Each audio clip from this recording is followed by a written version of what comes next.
Du côté de chez vous invite à découvrir les jardins de style. Aujourd'hui, un jardin à la française près de Tours. Le jardin à la française, typiquement, a des parterres d'ornement et des parties utilitaires. Et toujours, absolument toujours, un potager. L'origine, c'est les jardins des villas de Toscane. Toute cette influence italienne arrive en France au XVIe siècle et va donner les jardins à la française.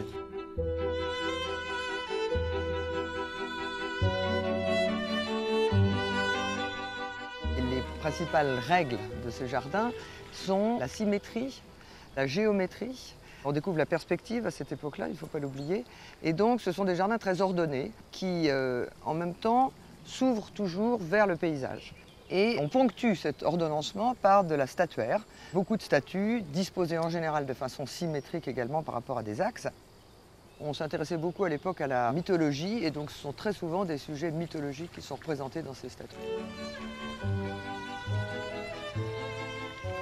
Il y a un élément très important dans ces jardins classiques, c'est l'eau, qui est présente partout de manière, là encore, très domestiquée. On choisit la forme du jet d'eau, sa hauteur, le bruit qu'il va faire, contrairement aux eaux libres des jardins à l'anglaise plus tard. Et puis, le végétal, lui aussi, est mis en forme. Ça va être le règne des taupières, des boules, des pointus, des charmilles. On plie le végétal à cette exigence de symétrie. La nature doit se plier à la volonté de l'homme.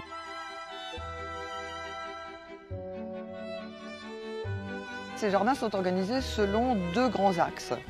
Un axe nord-sud qui est le bel axe d'arrivée, et puis un autre axe est-ouest qui ordonne toute la descente des terrasses. Il y a 30 mètres de dénivelé. Un des principes aussi du jardin à la française, c'est de ne pas tout voir d'un coup. Donc à chaque terrasse, on a une nouvelle découverte. L'ensemble de ces terrasses était fait pour l'agrément et le potager en contrebas ne se découvrait qu'à partir de là. Et c'était exprès, c'est dire la science des gens qui ont dessiné et construit ce jardin, de masquer 1 hectare de potager dans ces 5 hectares de jardin. Parce qu'à l'époque, ce n'était pas considéré comme joli, c'était vraiment uniquement utilitaire et pour produire un potager.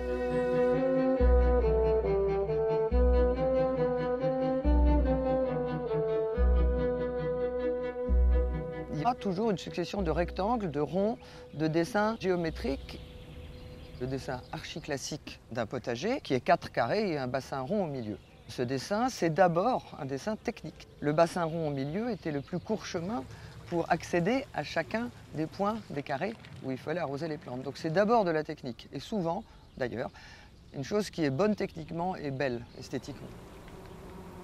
Ce potager ici est vraiment un potager nourricier.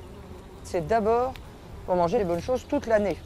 En plein été, il y a à peu près entre 800 et 1000 différentes espèces et variétés, en comptant les plantes légumières proprement dites, mais aussi les aromatiques, les condimentaires, les vivaces, les fruitiers.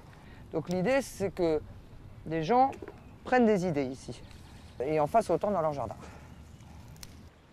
L'idée, c'était qu'on devait vivre en autarcie. Et un potager comme ça nourrissait l'ensemble des personnes qui habitaient et qui travaillaient dans un château de cette taille-là.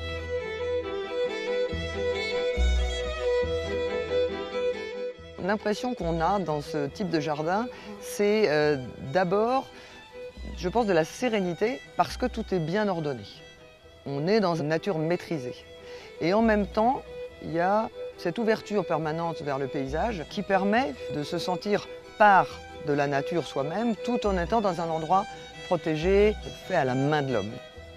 Le jeu de la lumière est quelque chose d'incroyable ici, avec en plus cette belle lumière de Touraine qu'on a. Et le fait aussi qu'on soit en balcon, on est à vol d'oiseau en permanence et avec ces jeux d'ombre portée et de lumière, ça fait partie de l'esprit du lieu ici, je crois.